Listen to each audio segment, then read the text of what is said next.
Welcome to DeRazzled, a podcast that takes award-winning worst films and fixes them. I'm your host, Jack Culbertson, and here to suffer alongside me, as always, is Joe Nealis. Hey, everybody.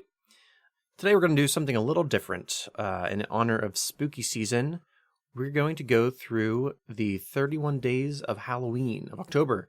My partner Belinda gave me this image, this picture that is like, hey, what's your favorite this and that? And it gave us an excuse to talk about Halloween.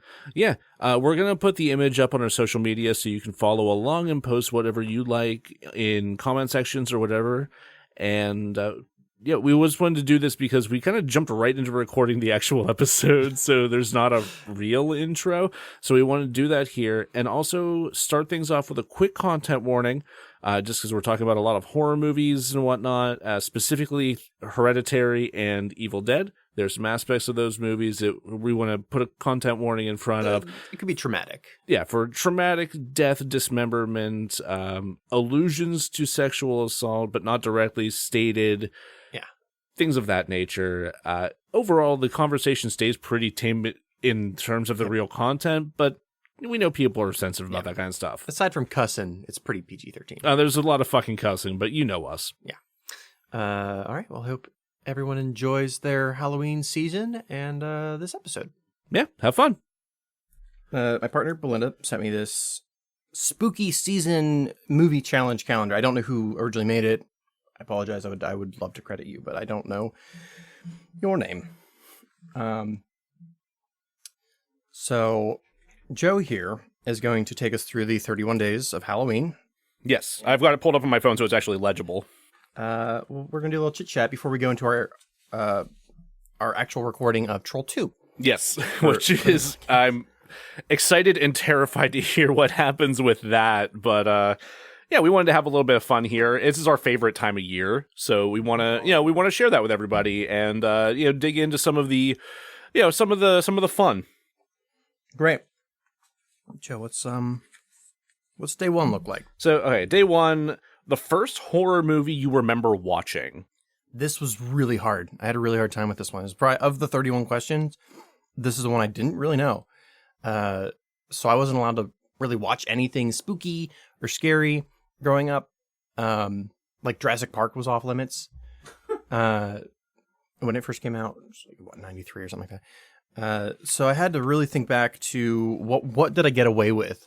And TCM had a Universal Monsters marathon, and I was like off sick from school and caught the Frankenstein one. Oh, excellent. But like not Frankenstein or Bride of Frankenstein, the ones that are considered good, but Ghost of Frankenstein, which is... Ghost of Frankenstein? Yeah. I'm not familiar with this. You don't need to be. I don't really remember anything about it. I think the one like after that is like Frankenstein versus the Wolfman, so at least you have that. And I did watch that one, but Ghost of Frankenstein was first, and it was just like, it was like the B grade of a B grade movie. Like what's the plot line of this? No memory of it. They're all pretty much the same. Of like, evil doctor makes monster, town gets pissed, monster does naughty, monster dies. Monster does naughty. Yeah, doesn't that just kind of sum up the whole thing? Right? I mean, yeah, not monster does naughty. That's the tagline for Frankenstein's new movie, Frankenstein Viva Las Vegas. I was concerned we were going to get into another Bruce Willis discussion, just because I can't hear Frankenstein and not think of Tracy Morgan just on the set of Cop Out now. But that's more of a me problem, I think. So first one I can remember watching, I genuinely have no idea if there was anything before this, because my mom was like careful to like not let us watch stuff that was like super scary or like super inappropriate for kids. Like she always made sure we had an HBO subscription because she loves watching, movies and the shows that they put together. But she was also like, no, we're not turning the channel on after a certain period of time. Right, because HBO used to be a little bit more risque back in the day. Oh, yeah. I mean, yeah, like with real sex and whatnot back in the day, like, there was a bunch of shit on there that you should not watch as a child. Or in some cases, an adult. But The first thing that I really remember watching in terms of horror was a double feature. I was at my dad's, and I remember watching with my stepbrother the original Nightmare on Elm Street and Halloween 2. Which I think that's the one that takes place primarily in a hospital. Yes. Okay. Yeah, that one... And it supposedly kills off Mike Myers and Dr. Loomis. Supposedly. And then they try to do a third movie called Season of the Witch, which I enjoy. I still haven't seen it. I've heard such bonkers descriptions of that movie, but I still have not seen it. It's kooky, but it's not like Trolls 2 kooky. It's nothing can. And like I think Tom Atkins, who I think is a local-ish actor. Wait, really? I think so. But he stars it. Anyway, it's great. And then people are like, well, "This isn't Mike Myers," and they're like, "Yeah, he died." So then they brought him back Just for the fourth one. Both him and Dr. Loomis, they gave Donald Pleasance some scar tissue, and he's like, he's fine. They don't talk about it beyond that. They're just like, he's fine. So I wasn't super strict with. So I did have 2 roles. The one I did away with immediately, which is like just 1 answer per question. Which fuck that. Well. But the other one I did stick to was no repeats. No, that was way harder. That's fair. Yeah, I could definitely understand not wanting to do any repeats. This is a long list. This is like the entire month of October, basically, for you to like talk about on social media and stuff. Like that's hard to do.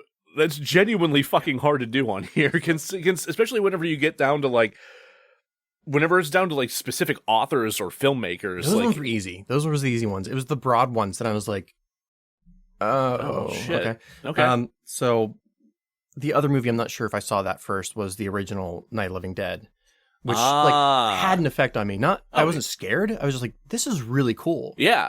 Because I was used to just like straightforward Hollywood movies at that point. Well, it's an excellent goddamn movie. It's great, and it has a very raw feel to it because it was independent.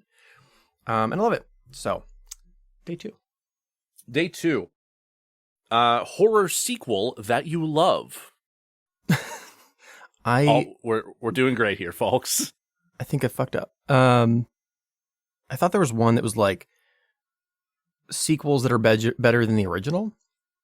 Day 6 is remake that is better than the original. Well, reading's real hard, folks. So not that I went with Dawn of the Dead, 1978. Okay. Which I'm not saying is necessarily better than the original, but I love it.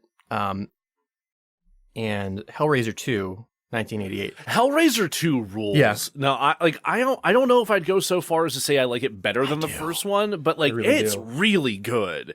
I think we've mentioned this a couple of times now that for a previous podcast attempt we did a Hellraiser specific episode. And yeah, the first 2 Hellraisers are genuinely worth watching. Like if you have not done that and you enjoy horror, treat yourself. Watch those this year. The depiction of hell in Hellraiser 2 is so cool, so spooky. It is. Very eerie. I mean, it's Clive Barker. It's like peak Clive Barker. Yeah. It's like oh god, it's so good. All right. What do we got for day 3? Day 3. Great horror film with no sequels. There were a couple, but I used them elsewhere. Okay. So I went with Cabin in the Woods. Cabin in the Woods is great. Which I do love it. It's such a good like send up of the genre, while still just being reverent and like respectful of the tropes and like the history of it. Like it's extremely well done. I wouldn't recommend it to somebody who doesn't watch a lot of horror. I mean, it'd still probably be great, but if you have that background of having watched a lot of horror films, then you're going to enjoy it a lot more. You're going to get all the references. Oh yeah, absolutely. And it's very sharp. It's like funny as hell. It's hilarious. Good lord. But also scary.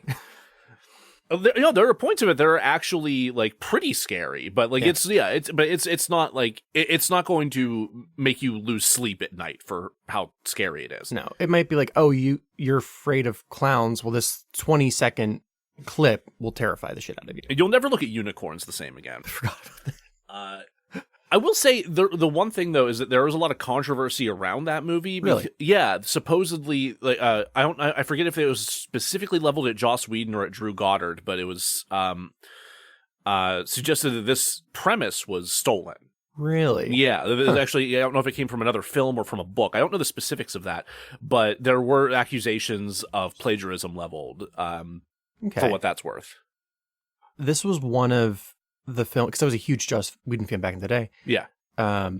Where I followed it from like its first announcement, where it was just Joss Whedon being like, "Here's a title," and then for years I followed its development. Yep. And eventually, like, it got put on the shelf. It wasn't released until Chris Hemsworth, who's in it, became Thor, and they're like, "Oh, we're gonna milk this Thor money."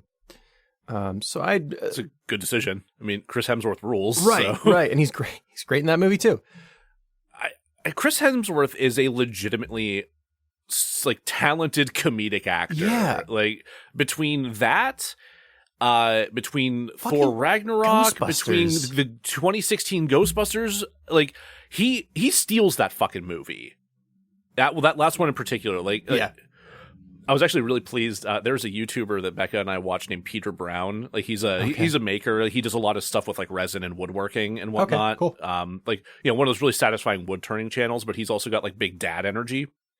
Cool. He's great. And he had a friend on where they were trying to stabilize marshmallows, specifically like the promotional Stay Puft marshmallows. Oh, okay. In resin. They were trying to stabilize them in resin for like to keep them for longer, which is a fucking weird thing to do. And he mentions in the video, like, you know, they were talking about like how they got into Ghostbusters and how, like, you know, he watched it when he was a kid and all that. And good friend of the podcast, Aaron, says his first movie was Critters. Ah, yes. Sorry, I've never seen. Sorry. The comment just popped up and it completely derailed my train of thought there. So Peter Brown is talking about how he got into Ghostbusters, and he mentions, and then I saw the 2016 movie, and that I shouldn't say that I loved.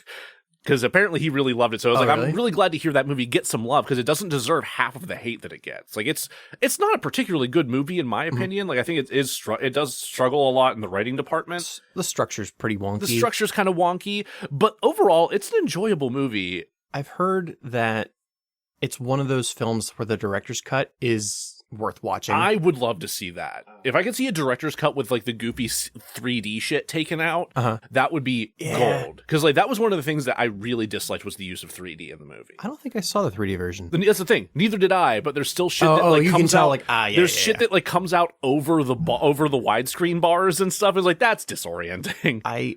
That is really weird. Yeah. I've been watching through Friday the 13th for this Halloween. I pick like a franchise every year. Okay. Yeah. And I finally got to the third one, which is where Jason puts on the mask for the first time. I was super excited. I hated it. Really? Specifically because it was made for 3D back in like 1983, 4, something like that. Oh, that's wild. And it's like the worst. It's the most egregious of those things where it's like, here's the thing coming right at the screen. And I'm like, I'm taken out of it. I guess that's the point. But like, I'm not wearing 3D glasses. And to Aaron's point here, Critters, that actually reminded me of another YouTube thing. There's a YouTube channel called Scaredy Cats. Okay. And they went through all of the Critters movies in sequence. Okay. And it's wild how that series falls apart. Maybe that'll be next year. I'll do the Critters franchise. Day 4. Day 4. Yeah, right. We're doing a thing. Yeah. Favorite horror TV series? There's another one where I struggled because actually, real quick, my favorite with horror movie with no sequels is probably It Follows. That's good. It's a good one. I need to rewatch that one. It's so good. I haven't watched it in a few years, but it's so good. I watched it on like a really tiny screen, so I'm like, oh, damn. I think I like it. Yeah, no, you want to watch it on a bigger screen. But yeah, go on. TV series. Horror TV series. So I don't know if this counts, but the original Twilight Zone, which ran from 1959 to 1964. I think that counts. I think it gave me nightmares as a kid, so I think it should count. Yeah, no, I think that's a solid baseline for like, does this count as horror? There's a couple of episodes from that series that have influenced everything I've written. Yeah, that makes sense. Yeah, there's one. It's like the Martians have landed on Maple Street. That's not the title, and it's something like that. Where it's this one street in like a suburb where like a kid goes missing, and like the electronics all go out, and people are like freaking out, and they start to like blame each other for like what's going on. Okay, interesting. And like if you don't want to know the twist, because it's very good, it still holds up really well. Close your ear holes for the next like 10 seconds. But there are two aliens like on the mountain ridge that are just like turning the electricity on and off to see what like people will do. And they're like, okay, yeah, humans suck. Yeah, I thought Yeah. that was the twist of that one. Yeah, that fucking rules. I love it. But that it played on like Cold War. Oh, yeah. Hysteria. Yeah, paranoia. Yeah, and I'm like, well, that's an American curse. It's not Knife Breaker. It's oddly enough not in Knife Breaker. No, not yet. I would love to do like a Cold War era. Oh my god, so good. And then like every short story I've written has that. Is that an Aoko Shi? There's some of that in Aoko Shi. Nah, that just deals with family sucking. That's fair. Yeah. I can't think of a good TV series. Horror TV wasn't really my thing growing up. I was way too into cartoons and it was random nonsense. I negated Tales from the Crypt just because there's a question later. There is a about specific question about it later. There's like American Horror Story, which I never got into. Yeah, I watched a little bit of that and just it didn't click with me. I did watch. Was it The Haunting of Hill House? Is that it? Yeah, and then the Bly Manor sequel. Mike is that right? Flanagan. Yeah, yeah. I did like the first season, know I guess. Tons of people that love those, but I still haven't sat down and watched them. Maybe that's something I'll have to do, if I have any time off here. It's very dry. I have heard that. Yeah, I tried to watch it twice. The first time I watched it, I was expecting like a horror movie. I'm like, I'm bored. But then the second time I watched it, and I watched it like to enjoy the whole story. It's very, I enjoyed it. Does Invincible count? Does that count as horror? Just from the 3 clips I've seen, yes. Okay. I guess there's Walking Dead, but that kind of went off the rails. Walking Dead, you know what? I might have to say Walking Dead actually, because like the only things I can think of as a kid are Tales from the Crypt, which again I was not allowed to really watch, and Goosebumps, which I wasn't allowed to watch Goosebumps. See, my mom let me watch Goosebumps because I read voraciously. I read Goosebumps as a kid. Like my little sister watched it, but my the youngest sister, the youngest sibling, always gets like eased up a little bit. Yeah. I don't know. We didn't really have that issue in my house. There's a big age gap. That's true. You have a bigger age gap with your sister. But yeah, like Walking Dead's. Yeah. Well, I think with Goosebumps, like I enjoyed them for what they were, but even as a kid, I was like, these suck as adaptations of the books. Somebody is asking. Oh, Are You Afraid of the Dark count? Of course, Are You Afraid of the Dark counts, man. I think so. Yeah, I've only watched a handful of episodes. How would I forget that? I'm ashamed of myself. No, the obvious answer is like Are You Afraid of the Dark? Goosebumps for big kids. Yeah, kinda. Right? It was just scary stories with a friendship framing device. Yeah. Like, oh my god, that pinball episode. I should go back and watch those because I only watched like 3 or 4 because my mom was easily scared by scary things. I just didn't watch that shit until I got to college, and I was doing research for a film I was working on, and I was like, "There's an entire genre of awesome that I've been missing out on." Yeah, there's an anecdote that I'll share later about my mom and like specifically the movie that scared her as a child. Nice. Day 5. Day 5. Favorite horror score. Another one was hard. I was thinking about the first Suspiria, but they're scored by Goblin. Which is really cool, but I ultimately went Nilbog? It scored by Nilbog. But Philip Glass, and I think he has like a 4-string orchestra or something. I can't remember. He did a score for the 19. I don't know. It's the Bela Lugosi Dracula. Oh, okay. It's great. It's super cool. Nice. Yeah, I don't have an answer for this. Just yeah, there's like it was a little hard. Yeah, that's. I feel like that's one where you have to like really intentionally sit down and like go over some of the music yourself and like be actively like watching some of the films, like kind of gauge. Well, you know what I would say if it counted, it doesn't, is the Castlevania score. Like any given Castlevania game, like any of those. No, I mean the music in those games is absolutely fantastic. Oh God. So day 6. Here we go. Now this is a remake that is better than the original. Yes. This is a controversial one. Yeah, I went with The Ring. 2002's The Ring. Interesting. Okay. Yeah, that one scared the shit out of me. Yeah. I've never seen the original. The Japanese original. When did that come out? A couple of years before that. So like 2000, I think 2001? either late 90s. I think late 90s. That feels like a more realistic turnaround for something like that. Yeah. Yeah, I've never seen the original, but God, did they are very similar. The biggest difference being that in the American version, and I think it's Naomi Watts is kind of the lead, right? Like she's trying to figure out the mystery before her son is ringed. Right. In the Japanese version, it's the father who is trying to get the unringed, but it doesn't work as well because in the film, in the story, the mother and father are separated, right? Yeah. And the kid lives with the mother. So the father's kind of like, he's there, but not as big of a role in the child's life. Mm-hmm. So you're not as invested in him saving the kid. Whereas like in the American version, the mother it's her child. I guess that, I don't know. I feel like there's a couple of different ways you can look at that. Because on the one hand, it could be, like you could read it as the dad's more distant from the kid's life, or you can read it as an amplification of the father's struggle to be more present in his That would have been cool. But that's not how it works. Yeah. Okay. Yeah. I mean, again, it's still worth watching. Yeah. Again, I have not seen that version, so I have no idea. But and also, I think Hans Zimmer did the score for the American version, which I mean, I genuinely can't remember. But God, is he good? Yeah. I can't wait to hear. I feel like I've said this in several episodes regarding several things, but I can't wait to hear what he does with Dune. Oh yeah, I still haven't seen it. I mean, there's like 6 movies in theaters for once that I know. need to see. Woof. All right. Day 7? Mm-hmm. Favorite horror comedy?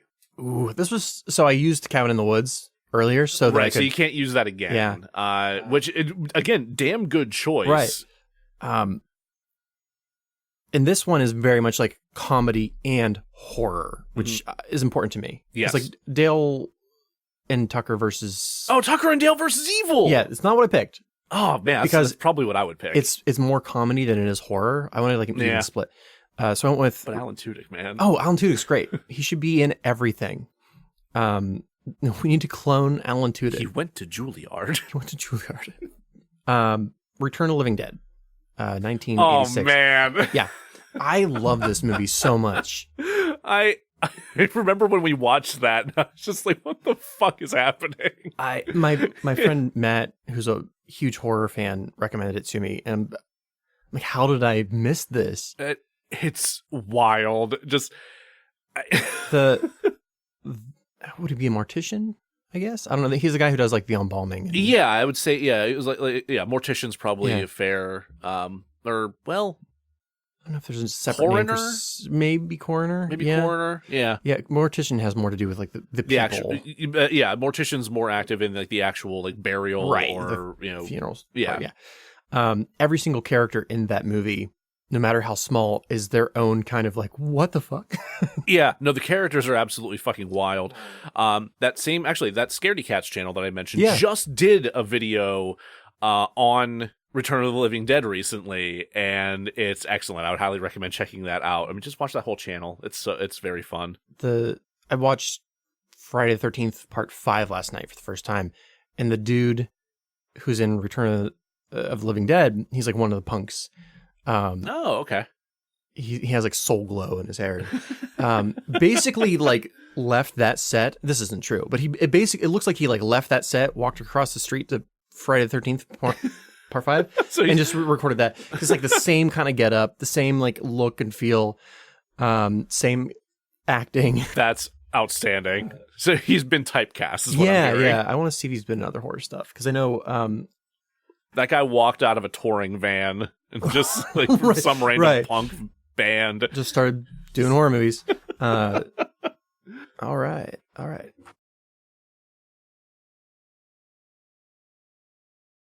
Day 8. Favorite Stephen King book? This was so hard. I have yet to actually read any Stephen King books, which is a shame. I've read a shit ton. Yeah, no, you're picking up my slack. I didn't pick one. I picked 3. I picked 3 because I picked one from each of his eras. Okay. So let's define the eras. We've got there's drugs. Drugs, yes. There's post-drugs. Post-drugs, and? Then there's car accident. Okay. Yeah. Okay. Back on drugs. Different drugs, though. The painkillers. And then there's post-painkillers. Because he got back. He got off drugs again. Okay. So there's 4, technically, but I skipped the car crash, narcotics, addiction. Okay, so you're period. just doing drugs, post-drugs, and post-painkillers. Yeah, because that time period isn't... Gotcha. Okay. Like the first book he did after his accident was Dreamcatcher. I knew you were going to say that. Which I hate.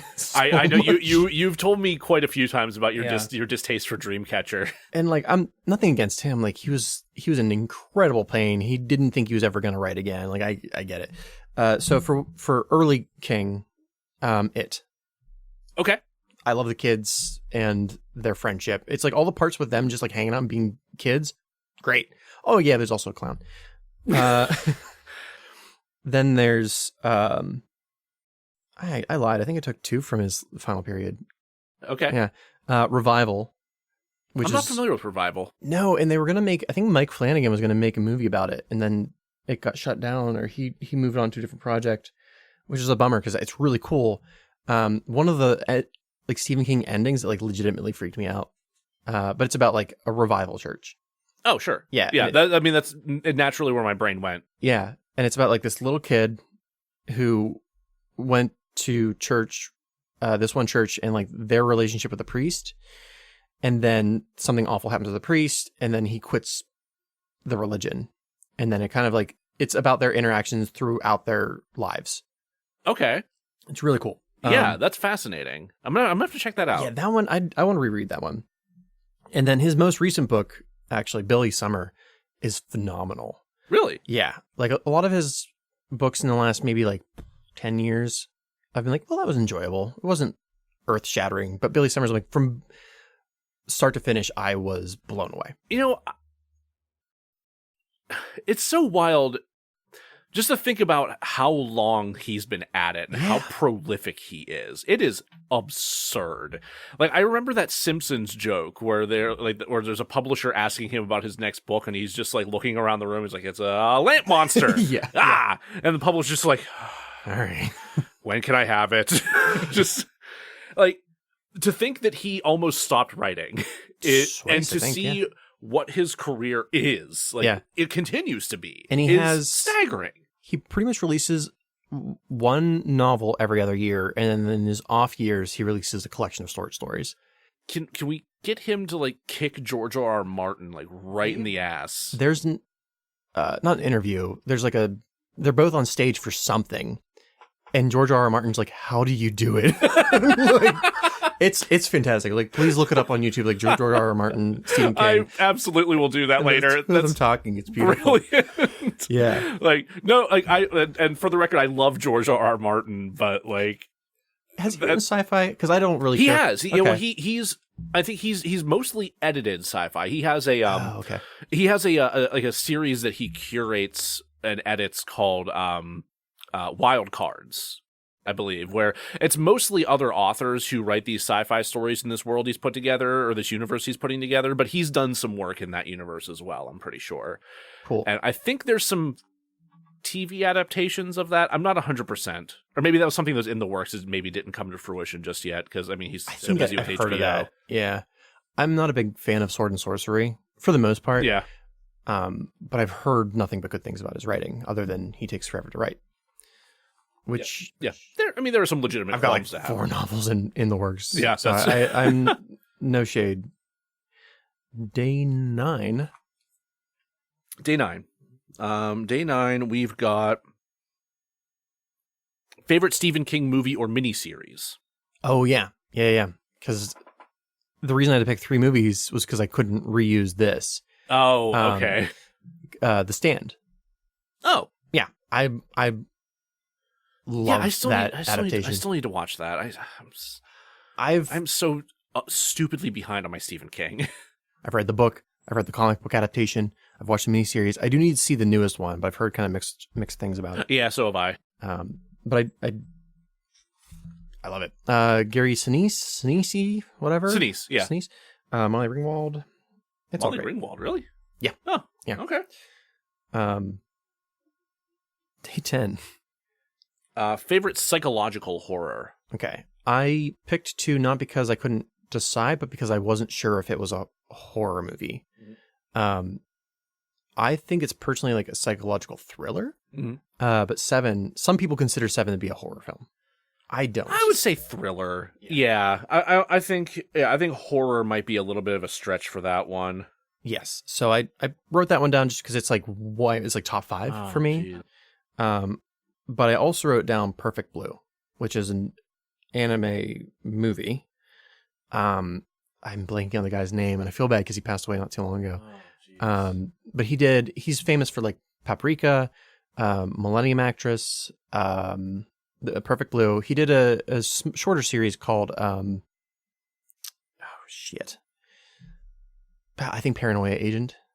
The movie Black Swan bought the rights to the director, Darren Aronofsky, bought the rights to Perfect Blue because there's so much overlap in plot. Perfect Blue is about an actress, a pop star who becomes an actress, and like the weight of the. Are you saying the director of this? Yeah, it's like it's. Go ahead. Toshiki Sato. Yes, that's it. Yeah, he's great. All of his stuff is great, and it's beautiful. I think he's only done those 3 or 4 projects. I watched this and Eraserhead back to back, and I was like, I am deeply uncomfortable, but like utterly fascinated. They're both terrifying in their own way. I've only seen Eraserhead once, and even then, I was like also like slow cooking a pot of pasta sauce at the time, so like I was running back and forth between the kitchen and the TV, so I missed a lot. I didn't retain it. Yeah. And it's another thing I need to go back and actually rewatch. You should watch it in your apartment late at night when nobody else is home. You'll have to send the cats out too. That seems. Oh no. I mean, I don't know. They piss in all their luggage. I don't know if I could steam clean that fat soon enough for the holiday season. Yeah, keep that piss smell. That'll work for the film. Little smell-o-vision. So much piss. Day 11. Day 11. Okay, let me navigate back here. There we go. Day 11. Movie that scared you as a kid. Forgot. I wrote this like a week ago, so I don't remember most of my own answers. Fucking E.T. the Extraterrestrial. You were not the only person I know that that experienced this as a kid. Like I loved E.T. as a kid. Our friend Jamie also like, can't stand E.T. Like he had the same experience as a kid. I don't get it. I loved E.T. as a kid. I thought it was great. I don't like the puppet design. Fair. I love the spaceship design. Spaceship design is sick. Yeah. The spoilers for E.T. E.T. fucking dies. He doesn't almost die. He doesn't die, but not really. He fucking dies. Yeah, that's true. He does just flat out die at one point in that movie. Yeah, and they sell it. It's not like dead for like a second, then they bring him back. He's like dead. Because I rewatched a couple of years ago when Stranger Things first came out, and I'm like, oh, I'm gonna watch movies that like inspired this. Sure, because that was a very clear influence in season 1 in particular. And like. As an adult, I'm like, this is still very sad. So thank you, E.T. That scared the shit out of me. Man, I'm trying to think what scared me as a kid. There's a Treehouse of Horror one that I'm going to talk about later that gave me nightmares. See, most of the things that scare me are like TV shows. I didn't watch so many movies. Yeah. Shit. I don't know. I mean, I know we're not supposed to be reusing, but I think Freddy Krueger probably. Yeah. Nightmare on Elm Street, I think was probably like the one that really scared me the most as a kid. I didn't see that until I was like sophomore in college, so I was like, this is fun, I'm enjoying this, but I'm not scared. I think the thing that like one of the things that freaked me out the most, and also like it like immediately sparked me is like that was so cool was like Johnny Depp being sucked into the bed and then like blood volcanoed out onto the ceiling. There's some really cool deaths in the Nightmare on Elm Street series. Yeah. Oh, yeah, no, and incredibly inventive and skilled effects departments on those films. Just, mwah. The one that got me was, I think it's the first movie where she's running upstairs, but her feet are sinking into the steps. Oh man, that one's rough. Don't listen, Mom. So this one time I tried salvia. Same thing happened to me, but I was on a couch. I'm like, well, bye, everybody. Bye, everybody. It's been fun. Day 12. Favorite body horror? Oh, I'm just looking at the answer, and I'm like, must be favorite Cronenberg. I mean, that's a fair shorthand. Yeah. So I went with 3 because there's like 3 specific real quick, moments. Aaron brought up Pet Sematary, scared the hell out of him as a kid. That's fair. I've heard a couple people say that, Yeah. especially the ankle bit. I didn't see it until I was like my late teens, I think, so it didn't hit me quite as hard. But yeah, if I saw that as a kid, it would have fucked me up. I watched it like 3 years ago, so I was like, that was uncomfortable. It is I'm uncomfortable. not scared. But yeah, so what are you Cronenberging? So I picked 3 because there's 3 separate scenes. I'm like, this is fucking cool. The first one is Existence. I still haven't seen that. Not a whole lot of people have seen it. It's my first Cronenberg, so it'll always hold a weird place in my heart. Okay. Weird tumorous place. There's a scene where Jude Law is, I'm not going to explain the whole film because like, ooh. Fair. But it makes sense in the film. He's eating this like lizard and he feels compelled to start putting the lizard bones, like connect them. And he creates a gun out of the bones and he like takes like a bridge, like a teeth bridge out of his mouth and like uses it as ammunition. Sure. Wow. Yeah. Out of context, that's real weird. It's super gross. In context, that's real weird. Are you fucking kidding me? Oh, I love that movie. There's also Naked Lunch, which I've also still never seen. there's some weird stuff with his typewriter that he does. Okay. It's like half bug, half lady bit, half typewriter, as one does. And then the last one's Videodrome. Just because of all the shit with the TVs, super cool. Yeah, no, I've not seen that whole movie, but I've seen that scene. Yeah. And that is wild. And I think there's a moment, it's been a while since I've seen it, but I think there's a moment where, I think James Woods is the lead, reaches into his chest and like pulls out a gun. Cause... No, that's just what James Woods does. Oh, that's just that's where he keeps his gun. He keeps, James Woods, much like the stormtrooper analogs in the podcast Mission to Zix, just is biologically engineered to hide guns within him. Except he doesn't have a butt gun; it's a chest gun. He's already got to stick up his ass. So there's no more room. Real quick, in terms of body horror, I don't know that I have a film that is my favorite for body horror specifically, but the first thing that jumps to my mind when I think of body horror is the music video for the song Matter Red by Yesayer. It's a video. First off, it's a music video starring Kristen Bell. Okay. And second off, she is like caring for this strange like skin cube of a monster thing that is like her, I don't know, her romantic partner of some sort, and is clearly dying throughout the entire video. It's disturbing. That is if I'm not mistaken, taken from their second album, where they basically just went to New Zealand and like took a bunch of acid as they were recording. As you do in New Zealand. This is also one I don't consider to be a horror film, but like Akira's body horror is... Oh, sure. Whoa. Oh, yeah. No, that's a lot. Amazing film. Day 13. Day 13. 13, most unique movie kill. Oh, yep. No, that makes sense. I was like, Hereditary. Why? Oh, right. Oh, Jesus Christ, Jack. Oh, my God. I saw that. Now, is this Toni Collette sawing off her own head? Is this... No, it's early in the film. I was hoping it wasn't. God. Earmuffs, if you haven't seen it. It's very good. You should watch it. It's a great movie, and God damn, is it harrowing.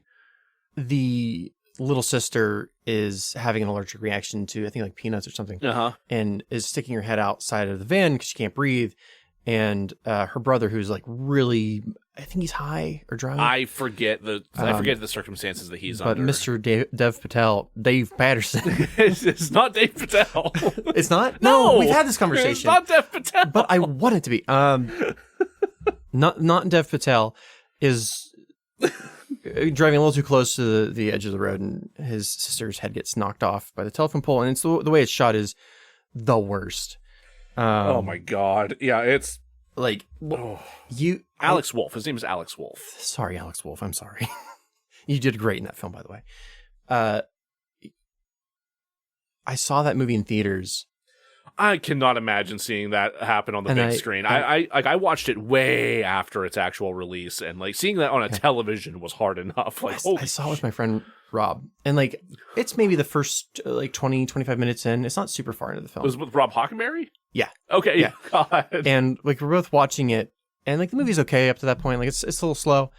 You don't know what's going on. I mean, you don't know what's going on until the end of the film. Even then, not so much. And you could feel half the audience was like, I'm checked out. Yeah, it's like that.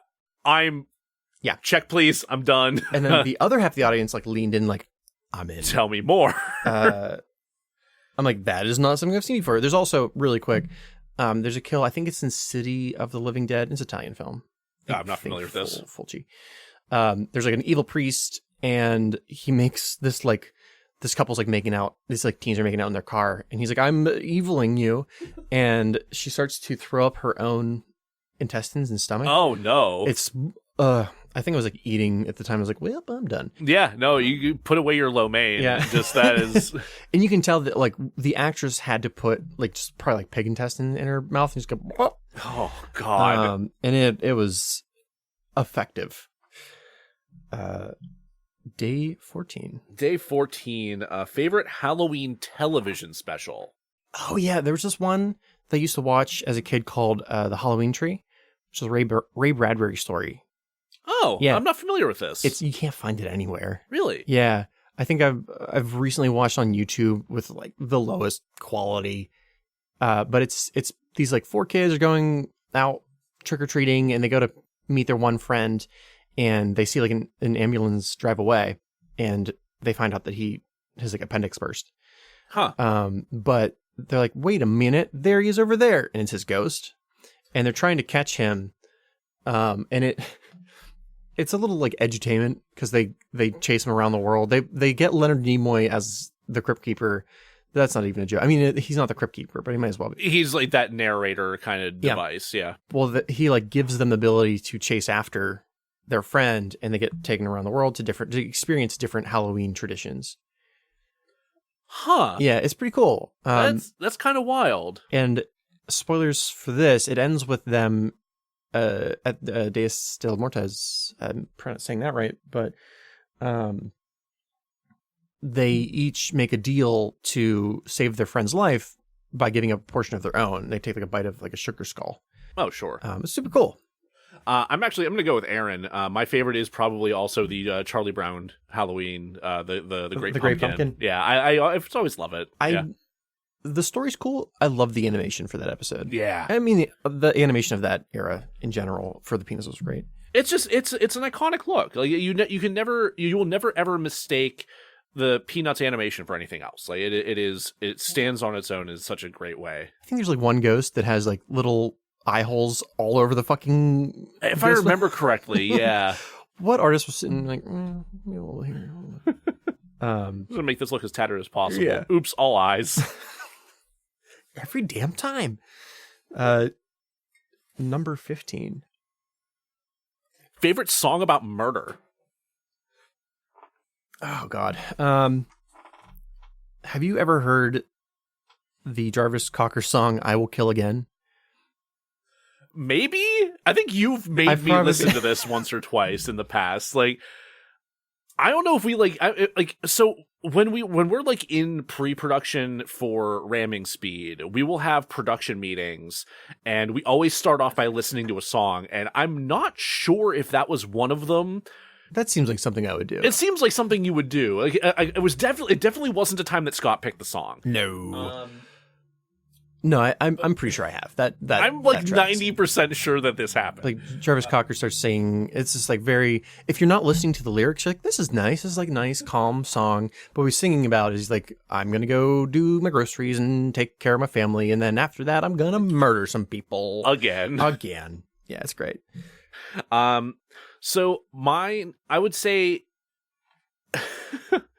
I don't know that I necessarily have a favorite song about murder specifically, but there was a band called Ice Nine Kills that I've gotten into in the past couple of years. You probably wouldn't enjoy them. They're very much like mid 2000s like emo screamo metal kind of shit. Definitely not like them. No, but they have an entire album called The Silver Scream, where each song is inspired by a horror movie.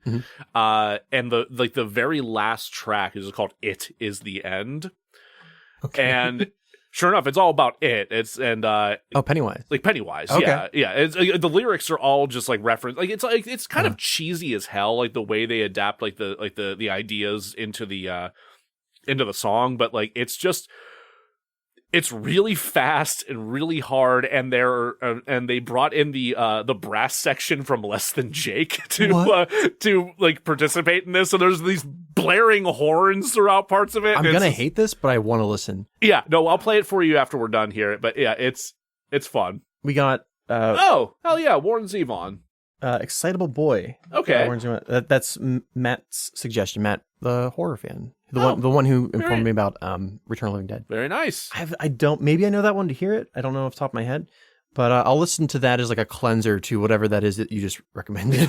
Yeah, that's fair. I think Warren Zevon's a little bit more your speed. Yeah, for sure. Yeah, no, and I love me some Warren Zevon. Don't get me wrong. Just I also have horrible taste in general. So we'll have to do like an all music episode where I just sit back and like Joe's talking because I don't know shit. You want to talk about some Zeppelin? I mean, I like some Zeppelin. We'll talk about some Zeppelin. Getting some. I'll talk for that like 5 minutes, and then oh my god, about love and longing and hobbits and hobbits. I just finished Elvira's. I swear this relates. I just finished Elvira's autobiography. Nice. Or Cassandra Peterson's autobiography called and in it she talks about she was a groupie. Right. I know that is part of her backstory there. And like the first penis that she encounters is Jimmy Page's. Really? Yeah. Dang. Yeah. Okay. Yeah. I forget what band he was a part of before Zeppelin. This is pre-Zeppelin. How old was she at this point? Not old enough to see a penis. I mean, sure. It's vague, but it's somewhere between like 14 and a lot of them were. Unfortunately. Yeah. Everyone we love from that era sucks. As a classic rock fan, it's like really hard to talk about them during that period because it's like, that was all very illegal. Yeah. But she was a virgin, and after she saw Jimmy Page's rocket, was like, I'm a virgin, and like ran out of the room. Good for you, Cassandra. Yeah. That's a good response. Oh my god. It's a very good book. It's sad, but it's very good. The Yardbirds. Yeah, that's what I thought. The band Jimmy Page was in before. Okay. Yeah, I would not have known that. Thank you. I learned something today. I was familiar with the Yardbirds. I didn't know that he was in it at any given point. Anyway. Jesus Christ. Here we go. All right. Next question. 16. Favorite Halloween costume you have worn? This may be not my favorite, but it's the one that has a story behind it. I made my own Halloween costume my senior year of high school. Nice. That I named the Creeper. And I made it out of wire coat hangers, and black electrical tape. And then there's probably a name for the metal drain in your tub that has like the perforated holes. A drain. Sure, yeah.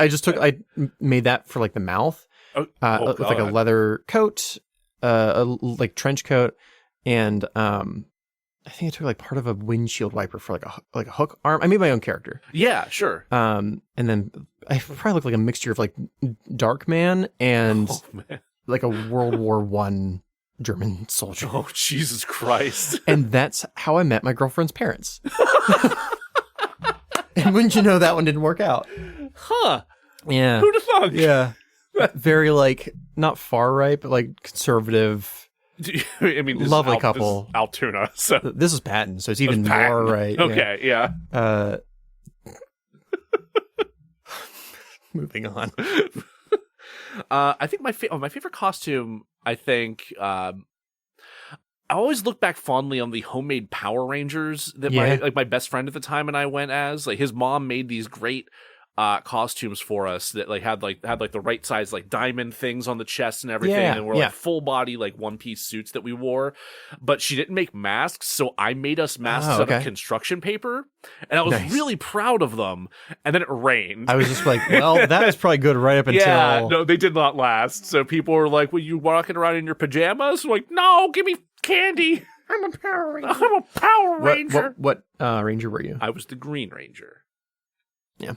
He was cool one. I watched maybe like 4 episodes. I was super into the first season, and then like after the White Ranger arc, I fell off or aged out, I guess. I don't know. And then I remember hearing they did dinosaurs and shit down the road and ninjas, and it's like this got kind of wild. Yes, I had friends that would watch it, and I'm like, "You're doing like geometric shapes now? You're running a little low on ideas there." I'm sure it's great. I've just never seen it. Power Rangers meets Flatland. Yeah. Oh my god. How many of our listeners do you think understood that reference? Oh, I barely got it myself. I took math for stoners. That's exactly they talk about Flatland. And they talk about Flatland, yeah, because I couldn't pass math in undergrad, so they're like, take this summer class. I'm like, okay. This has a very like Patton Oswalt physics for poets kind of vibe. It's just and like everyone was either drunk or high, including the friends that I went to class with, except for me, because I'm like, I suck at math. I need to be completely stone sober. Yep.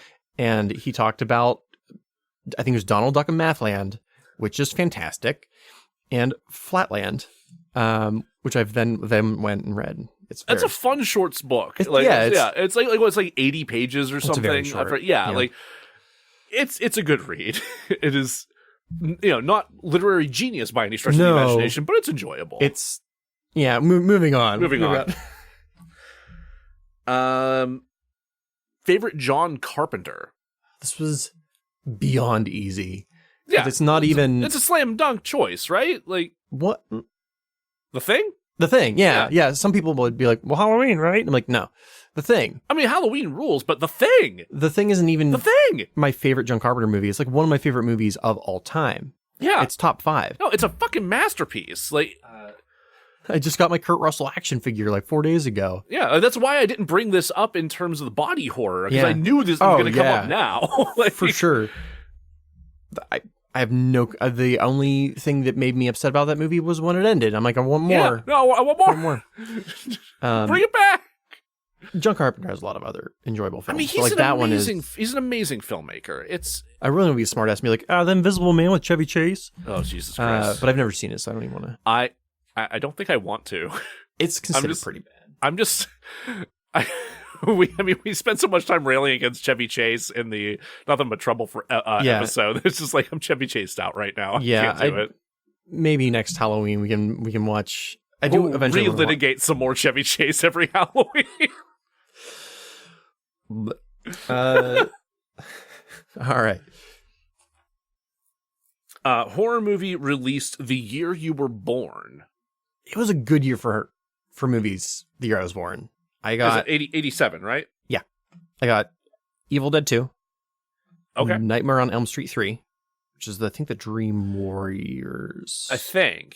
Yeah, I'm not 100% sure. I think 4 is Dream Master. But anyway, it's the one that has Freddy with like the syringe fingers. Okay.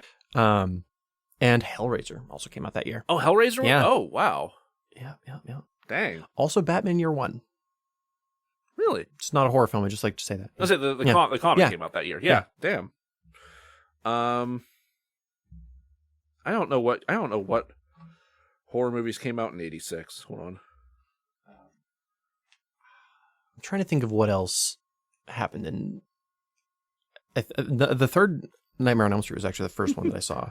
Troll came out in 1986. Troll the Singular? Yeah. Nice. The Fly. Critters Great. coming back around again. Friday the 13th Part 6, which I'll be watching tonight. Poltergeist 2. Never seen that one. There's some interesting ones here. I mean, 80s were a good era for horror. It's really like them 90s babies that had to suffer through some shit. Yeah. Oh man, Chopping Mall. I haven't seen Chopping Mall yet. I want to. It looks... Also, I don't think I'd actually call this horror, but Little Shop of Horrors. Yeah. Oh, it's a great movie. Yeah.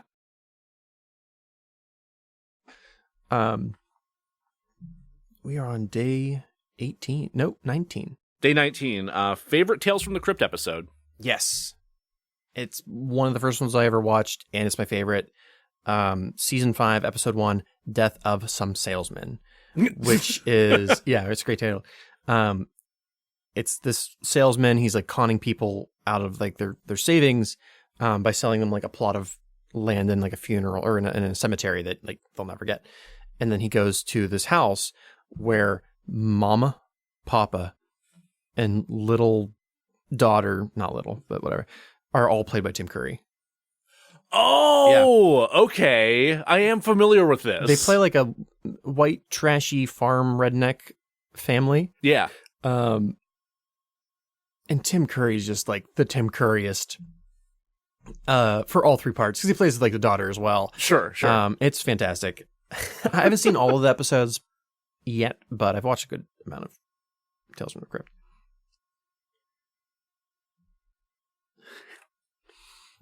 Oh, that's all I got for 19. See, I'm not too familiar with the actual canon of the show, but the first thing that jumps to my mind is like the most memorable thing that I've seen is Bordello of Blood, just the film. Yeah, I watched it with a bunch of friends, like a couple, like pre-pandemic, and it's immensely enjoyable. There's a lot of good episodes. There's a lot of like okay episodes too. Yeah. What do we have here? A favorite Halloween song? Yes. So I tried to find, I think it's called like the Hearse song. Thank you. I think Matt's referring to us rambling for an hour about horror stuff. Oh, nice. Yeah, well, thank you. I'm glad you're enjoying it. Yeah, me too. There was like the bones go, or the worms go in, the worms go out, the worm blah blah blah blah. Okay, I know the one you're talking about. I think it was what's the thing before first grade? Kindergarten? Preschool? Yeah, kindergarten, preschool. Yeah. I was doomed from a young age. Like the last day with our music teacher, like it was a different person came in for that. Sure. She's like, I'll play any of the songs that we've played over the last year that you want to listen to. And I was like, that one, the Halloween one with worms that digest dead people. And she's like, okay. I said any. I opened the door to this. Yeah. God, I need to find, and I try to find like the original one, but I can't. Anyway, there's also Every Day's Halloween by Ministry. Okay. Very good. And then this is so cheesy, but I love it. 999 Happy Haunts by the Happy Haunts. It's the Disney haunted mansion song from, I'm going to guess like early 60s. Probably, yeah. And every year, like Belinda and I will start putting up our Halloween Village with like a mixture of Halloween songs will come on, and that one will come on. And she'll get maybe like 3 minutes into it, and she's like, is this ever going to end? Because it's like the same thing for like 10 minutes. And I'm like, no, you can change it. Oh, it's very long. I don't think I have an answer for this one. Those aren't so much my favorite as the two I remember. I mean, they're both, I like them a lot, but. Favorite cameo in a horror movie? This one was hard too. Not because I know the answer, but this one could have been the answer for like 6 different categories. Scream. Oh, sure. There's a scene where I think it's the Fonz is their principal. Henry Winkler, yeah. Winkler. And he's like, which of these people is the killer? Blah, blah, blah, blah, blah. And he like looks into the hallway of the school, and there's a janitor mopping, but it's Wes Craven dressed as Freddy Krueger with like this long hair and like weird mustache. You know, love it so much. That's pretty good. But like Scream is one of the movies I watch like every Halloween. It's a solid movie. And the sequels aren't bad, especially for like horror movie sequels. Like, I don't remember the sequels very well. I mean, they're Scream movies. Scream movies. Yeah, that's fair.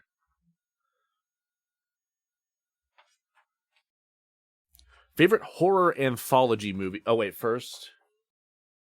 Oh, we got a couple. A lot of people associate Thriller with Halloween.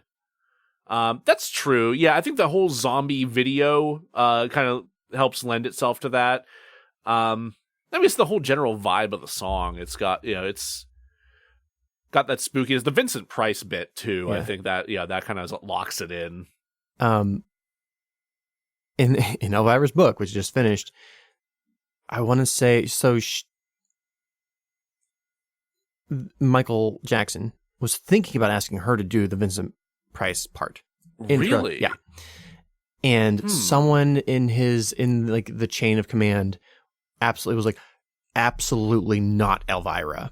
It's weird. There's like two people in the book that just hate her for no apparent reason. That's wild. And one of them, who's the guy in charge of Saturday Night Live? Lorne Michaels. Yeah. Lorne Michaels has it out for really? He didn't want her on the show to guest. And this was when she was like at the top of her. At the top of her game, yeah. And his boss made him. And he just slowly whittled away her part in the episode. And was just like a complete douche to her. What an asshole. Yeah. Yeah. Ugh.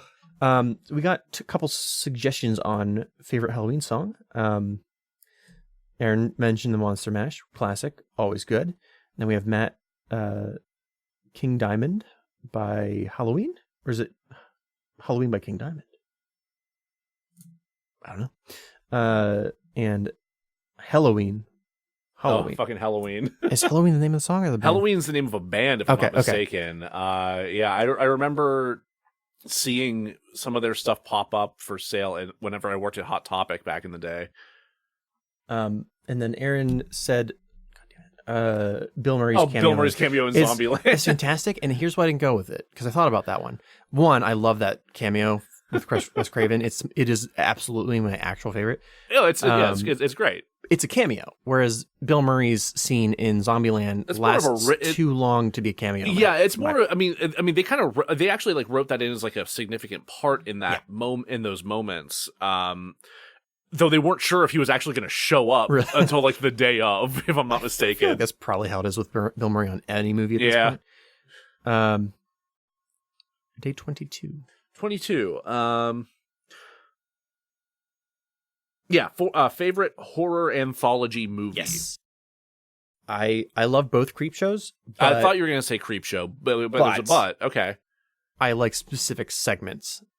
Okay. Of the creep show. Like the first one, the Stephen King one, it's like 8 minutes long and I love it. And I just watch it over and over again. No, it's fantastic. And then there's the last one where the germaphobe. Oh, yeah. Is in the first one. That is really gross, but also really good. And then in the second one, I think it's called The Raft. I think Stephen King wrote that segment. I think he did. Yeah, I think you're right about that. And it's a bunch of kids like playing on some kind of like wooden raft thing, and there's like a goop. And like the effects are really good. But I went with 2007's Trick or Treat. Oh, okay. Which is Did we watch that? I'm not sure. I watched it pretty regularly. I know I watched it with Scott while we were camping because I'm like, this just is scary enough that it won't freak anybody out. But it's centers around Sam the trick or treater. Yeah. No, we definitely did watch this. Oh, did we? Yeah. I love that movie. But like all of the segments interconnect with each other. Yeah. And there's some cause and effect going on throughout all of them. Yes.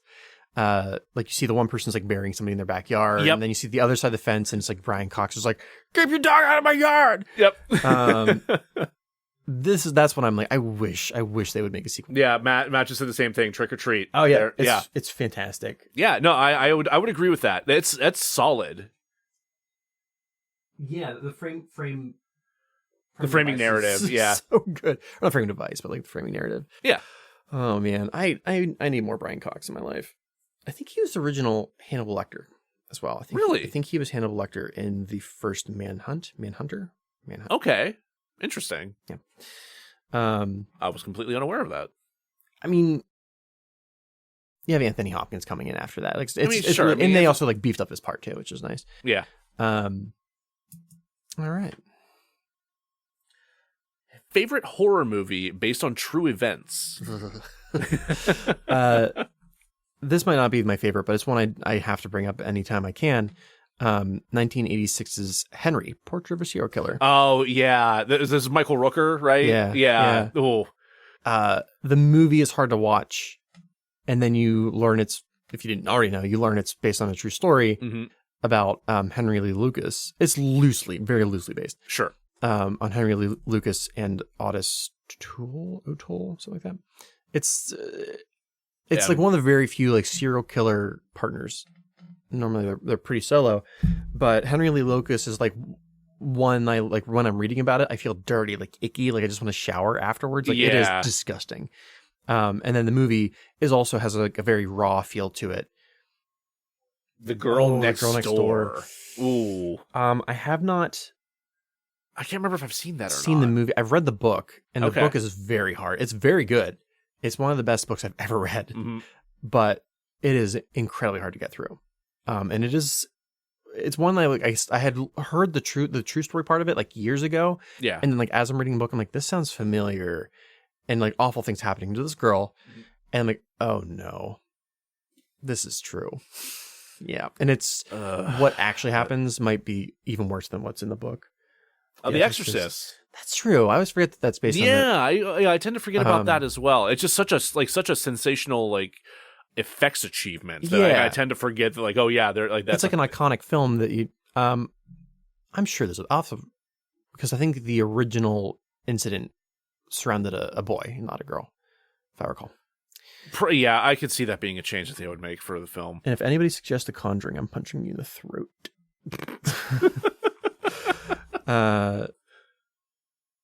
The Warrens were awful humans. Oh, yes, please.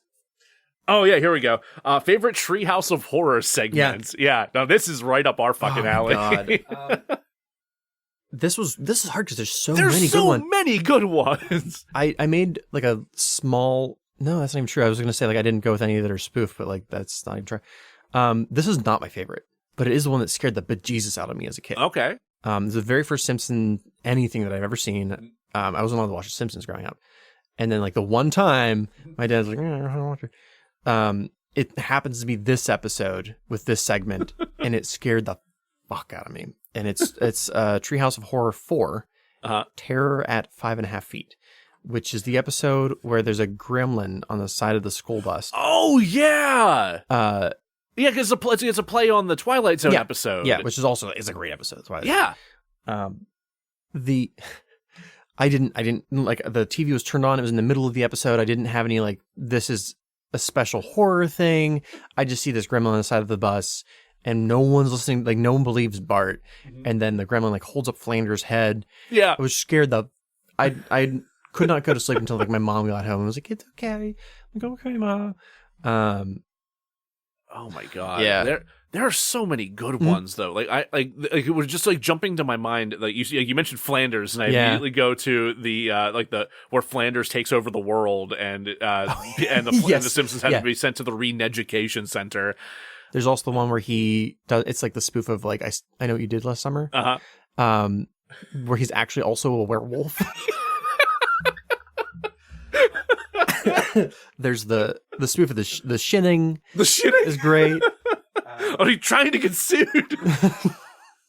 Speaking of Willie, there's the Nightmare on Elm Street one where he's like a lawnmower or something. He possesses a lawnmower in one of the dreams. But I just love the scene where he walks into the PTA meeting on fire, and they're like, "Hold on, Willie," and he just sits on the floor, sits down on a chair next to the door, just burning alive. Oh man, They haven't done a good one in a while, but I always watch it. I mean, there are a lot of people who argue The Simpsons should have been canceled a long time ago. Have I seen the Omega Man? I'm familiar with the reference. I don't know if I've seen. Is that the 3D one? Is that the one where he goes through the portal and becomes 3D? I can't remember. The titles are like what don't stick in my head for whatever reason. Like it's a play on the Omega Man, which is Clown Without Pity.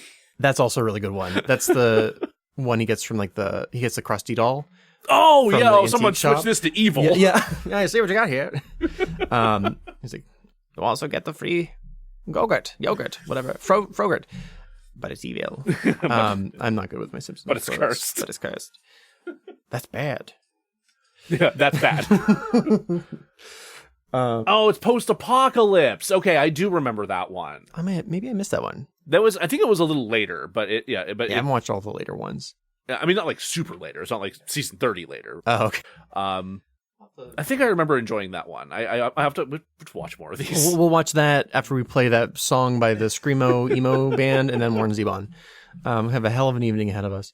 We're almost there. 25. Day 25. Day 25. Favorite Wes Craven? This was the one that fucked me because it's Scream, but you've already used Scream. Yeah. So I went with Nightmare on Elm Street. Because you have not used that yet. Because I've not used that yet. And like I haven't watched all of Wes Craven's films, but I watch a good number. Yeah, I've definitely not seen all of them. I haven't even seen all of the Freddy's. It's just that was my franchise pick a year or two ago. So I went through and watched all of them. Even the Jackie Earle Haley one? I'd watched that years ago, so I didn't have to rewatch it. Okay. Thankfully, I didn't. Yeah, I've got nothing else to say to that. I do still need to watch The Last House on the Left, but knowing what it's about, I don't imagine I'm going to enjoy it more than Nightmare on Elm Street. Favorite Halloween candy? Taking a pivot here. Yes. I tried to find the name of this, cannot find the name of it, but it's those little chocolate coins that are like they have like the Rice Crunchies in them, kind of like Crunch, but they're just like little foil covered, like Gelt. I don't know. I think a couple of companies make them, but it's just like a chocolate coin with like a Halloween character on the foil, and they're crunchy, and I love them. Yeah, it's definitely like nostalgia. I'm enjoying this taste. There is something about those that is just. Yeah, The People Under Stairs is also another really good Wes Craven. I've never seen that. So you've seen Twin Peaks, right? Oh yeah. God, what the fuck what are the names? I think Earl. There's like the Earl and Nadine. Oh yeah. I think that's their names. They are also a couple in The People Under the Stairs. No fucking shit. Yeah. Are you kidding me? Yeah. And I don't think it's spoiling anything, but the dude, whose name I can't remember, at one point he's running around. The premise is that like they own an enormous mansion with like a bunch of like hidey hole places, and they keep children in the basement. And like one of them like runs throughout the house. Anyway, he's running around, and I don't even know if there is a reason for it, but it's like a full gimp suit with a shotgun. Oh no, I do know this movie. Okay, I've not actually seen it. Again, that fucking channel Scaredy Cats I mentioned did a whole video about this, and like, no, this movie's bonkers. It's pretty bonkers. Yeah, no, it looks fun as hell. Yeah. I absolutely need to watch that. No, as soon as you mentioned the kid getting loose in the house, like, wait, something about this sounds familiar. And then you said gimp suit, and I was like, that's it. It doesn't feel like a Wes Craven film to me, but it's still I had no fucking idea it was Wes Craven. Yeah. Oh my god. Halloween candy I fucking hate. Whoppers. Sixlets. Palmer's chocolate coins is what Matt says. Okay. I think you're right. For. Because I remember the P being the stylized P. Yeah. No, I think you're right. Yeah, that. Yeah. Oh man, I haven't thought about those in so long. And now I'm gonna order so many Palmer's chocolate coins. Oh my god, I'm really torn on what my favorite Halloween candy would be, because I'm a sucker for a Reese's cup, and that's like but that's like that is like the most basic answer you can give. Like, of course you. I was trying to think of something cups if you're not allergic. I only really eat it around Halloween, or I'm gonna make a controversial statement here. Is candy corn. I actually like candy corn. Every year I try. When I was a kid, I saw that Lewis Black bit where he talks about how all the candy corn in the world was made in 1903, and I was just like, shut up! I like candy corn. And I always try like one of the candy corns, and then one of the candy corn pumpkins. I'm like, maybe this will taste a lot better. And I mean, the pumpkins are pretty good, but I mean, the actual corn though, that's all you, man. But I do like fruitcake, so I'll take the Christmas hit. I don't think I've ever actually had a fruitcake. It's really bad for you. That's one of the. I mean, from what I've seen of them, they look terrible for you. Yeah, like they look like a heart attack waiting to happen. But yeah, my family never made those. That's fair, they were never present at any of my family gatherings on either side. They're not cheap either. That's what I've heard. Like, they're expensive as fuck. It's like, why are these so bad? I think and so ubiquitous. You ever watch this? This relates, I swear. You ever watch like Gordon Ramsay's Kitchen Nightmares or whatever the fuck it is? Oh, sure, yeah. Where he goes into a restaurant and he's like, "All right, we're going to jack up the prices of everything so that people think that it's fancy." I think the fruitcake company started that is trying to like, well, if we make it like $10 for a fruitcake, then people will think it's fancy food. Didn't work, guys. Just me having to pay more. Aaron's saying that he doesn't associate any candy with Halloween besides candy corn. That's true. I will point out, I did mention earlier, I have terrible taste. So, like... I can't think of any other candy that I'm like, you only really see that. I mean, there's like the Monster cereal that you only see around Halloween, but that's not like candy. It's candy. It's breakfast candy. You're absolutely right. It is. Remember, we just had two. I just had two bowls of it while we watched Troll 2 the other day, and Chocula, right? Yeah. Yeah, and it's very, very sweet. I felt so sick afterward because I had had so much breakfast cereal that day, considering that one of the bowls I had at home was Reese's Puffs, and I had two bowls of the goddamn Count Chocula. This next one I'm ashamed of. This next one? Okay, next day, favorite foreign horror. I don't have one. I've watched a lot of foreign horror, but like... I haven't. I've watched a lot of Italian and Japanese, and... there are parts of them that I like a lot. Mm-hmm. There are scenes. I just watched Pulse last night, which is a Japanese horror film. Not familiar. And I really enjoyed it, but I'm like, meh. So I definitely cheated. I cheated hard because I picked two Canadian films. That's foreign. It counts. Yeah. So I went with, and I they're both ones I just watched this year. Black Christmas, which is 1974. Okay. Margaret Kidder, I think. I've heard very good things about that movie. I very much enjoyed it. Yeah. And then My Bloody Valentine from 1981, which is okay. It takes place in like a coal mine area, a coal mine town, very cool, and like a haunted coal miner. Dude, it's pretty enjoyable, and it's takes place around Valentine's Day. Yeah. But no, I definitely need to watch more. Foreign horror films, especially like I've watched some scary Korean films that aren't quite horror, but I feel like just knowing that vibe, I would dig it.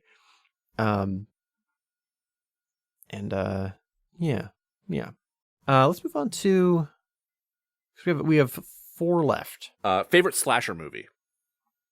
Yes. This was again it's Scream, but since I already used that, and it is one of my favorite horror movies. It just doesn't quite fit for me. Texas Chainsaw Massacre. Oh, the original? Yeah. It's slasher, but I think it definitely fits in there. Like Leatherface absolutely fits into that oeuvre of Freddy and Jason and Michael Myers type, murderous character, lumbering character. The sequels especially are very slashery. Oh yeah, they fall more into those trappings as the series goes on, I think. And Matt and I talked about this, how like the genre, like the subgenre that really gets to me is like backwoods horror. So like, because I live in Pennsylvania, I live in the middle of nowhere, Pennsylvania. Before, it's very. It seemed plausible that like a crazy man could come out of the woods and like do shit. Sure.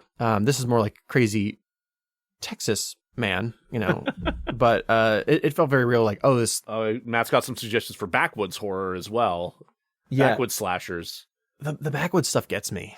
There is something about it that I think, just having grown up in this area, like it just like people I've who definitely have stopped at a gas station and I'm like, I don't want to be in here at night alone with you. I went to a gas station one. You can my sister will remember this story. I went to a gas station in Fayette County once, and I walk in and there are these 2 people behind the counter just staring at me. I think I went in to buy a pack of cigarettes and pay for and pay for gas with cash, and they're just staring a hole through me. They both looked.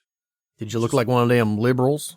I mean, probably. I mean, but they're staring at me with just like this leathered skin, this greasy, just filthy look about them, and there's something smoking behind the counter. Well, did not get an eye on what, but they're looking at me like I shouldn't be there. So I just paid and left. Yep. And this is vaguely Matt recommended a couple of backwoods horror. We got Prey, Madman, and The Final Terror, which are all three that I've heard of. I've not. I think I may have heard of Prey. Prey does sound a little familiar. I do want to check those out though, because most horror films don't actually scare me, but like backwoods stuff, I'm like, when we were shooting American Curse out on the east side of the state, out in the Poconos, we stopped. I don't know. You may have been with us. I can't remember. That entire production is a blur. It really is. We stopped at like a middle of nowhere gas station. Didn't have quite the same experience you did, but it was definitely like. Was this when we were out looking for Lucky Strikes? Maybe. This sounds vaguely familiar. I don't think so, because I remember this was like on the way home, because we picked up some. Oh, if it was on the way home, then no, because I was in a separate car with Matt. They had a collection of old Italian horror films. It was like you have your normal couple of DVDs that you're like, no one needs Top Gun again. Yeah. But then it was like Grave Disturbances. There's a couple other ones. I'm like, why are these old Italian horror films in this middle of nowhere gas station? That's wild. Carries like 3 brands of cigarettes. Cool. All right. Next question. Underappreciated horror movie. I have 2 recommendations. Well, I have 2. One, because I wouldn't recommend it for people to watch, but I love it. And one that people should watch is underappreciated. The first one is from 1967, and it's called Spider Baby, or The Maddest Story Ever Told. And it's very like Grindhouse. The effects are cheesy as hell, but the atmosphere of it is black and white. The atmosphere of it is fantastic. It has Lon Chaney, I think Jr., right? He plays like the chauffeur, and he's like trying to keep this clan of very rich people in this haunted house alive and functioning. Sure. Because they've like devolved so much. Very enjoyable. And what's his name? Captain Spaulding. Oh man. Sid Haig. Yeah. He rest plays in peace. Yeah, rest in peace, bud. He's one of the children that's like devolved. Really? Yeah. Oh shit. Yeah, he's great. He's very young in it. And then what a great horror actor. Yeah. Jesus Christ. And then the second one is Lord of Illusions, which I think we talked about a little bit when we were doing our Clive Barker stuff. Maybe. Yeah, this does sound vaguely familiar. It's his other. So he has like 2 characters that he uses a lot. There's like the Hellraiser characters that everybody knows, and then there's like a detective. Right. Yeah. And in the movie, he's played by Scott Bakula, who's great. I love him. Sure. Probably not appropriately cast for this role, because you're supposed to be like a moody noir, like nihilist, and Scott Bakula is not quite. No, that doesn't quite fit. But he's investigating this clan of magicians who are fucking around with the occult. Matt's saying children shouldn't play with dead things. I've not heard of that one. I've not either. I will check that out. It's a hell of a title. The effects in Lord of Illusions, actually, like, they're practical effects. The computer effects, but it's bleak because it's Clive Barker. Yeah, with Scott Bakula dealing with like fucking wizards. Sure, really good. Matt also suggests The Faculty, which I have heard of The Faculty. It's Robert Rodriguez, I want to say. Yeah, I think so. I do need to see that one. That one keeps on. It's like on my list every Halloween. I just never get to watch it.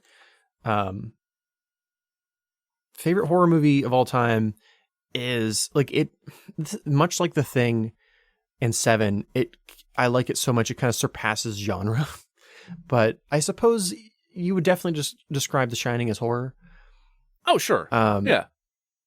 Like it is. Again, you're talking about the Kubrick's Shining, yes. The one that King hates. Yes, the one that Stephen King disowned. Which I just saw this thing the other day where like Kubrick subtly killed off Stephen King in the movie. Did you see this? I remember hearing something about that. There's like a car accident on the Sidewinder that rode up to the Overlook Hotel. Yeah, and the car that's crushed was the exact same model as Stephen King's. It was like a red Volkswagen Beetle. Jesus. It's like crushed by a tractor trailer. I'm like, Kubrick. Stan. Buddy. Chill the fuck out. Jesus Christ. He had no chill in that movie. No, he's never had any chill ever. Are you kidding me? Have you watched the 25 minute mini doc that his daughter did? No. It's amazing. I think Vivian is her name. Okay. She was super young. She was on set, and so she was given you can walk wherever you want. So she talks to Jack Nicholson and oh my god, Shelley Duvall. Yeah. And I think Scatman Crothers is the dude. Hell yeah. And Jack Nicholson, it's interesting to see him kind of just be an actorly actor, because he's I just ate some lamb and now I'm going to brush my teeth because nobody wants me to breathe food in their face while I'm acting. I'm like, thank you. Yeah. Thank you. Good man. Good on you.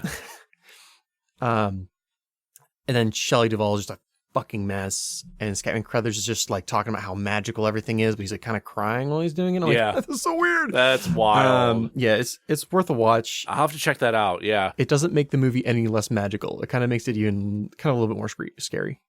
Nice. Do you have a favorite horror movie? Oh god, that's a tough one. It might be Night of the Living Dead. Yeah. I think it might. That's way fucking good. Up there for me. It's so fucking good. The entire Have you been up to the cemetery? No. Yeah. Fuck. What town is that? It's another little small town. They might still, but they used to have a festival up there. Yeah. And we found the cemetery, and we found I'm sure that I apologize to the family, but we found the headstone where yep. We're coming to get you, Barbara. Yes. It was super cool. The farmhouse is no longer there, which is kind of a bummer. But Matt's saying his favorite is Halloween, which I almost said that too. Honestly, Halloween solid. The original Halloween is really good. That brings us to our last question. Last question: what is your favorite thing to watch on Halloween? So, I normally put this on in the background while I'm at a Halloween party, and sometimes it's not great because people have different sensibilities. But I love to put on the original Evil Dead from 1981. I love the way it looks. I can just kind of look behind me and I'm like, yeah, that part, that's great. I mean, that's pretty good. But there's the infamous tree branch. Oh yeah, scene. Yeah, no, I'm aware. Which I did this in college. It was I think my sophomore year, and I invited all the theater people, and there's some very, especially sexually conservative people. Yeah, that came, and I remember looking over and seeing them on the couch, and then looking at the TV. I'm like, oh no, and they're just kind of huddling in. I'm like, I didn't mean anybody to actually watch this. No, you're getting way too into it. Stop. Yeah. And they were like, no. Talking about something else. God, I love that movie. That's I would say I think more and more I've been shifting away from watching actual horror movies on Halloween. I think the Santa Claus. Tim Allen's The Santa Claus. No, fuck that guy.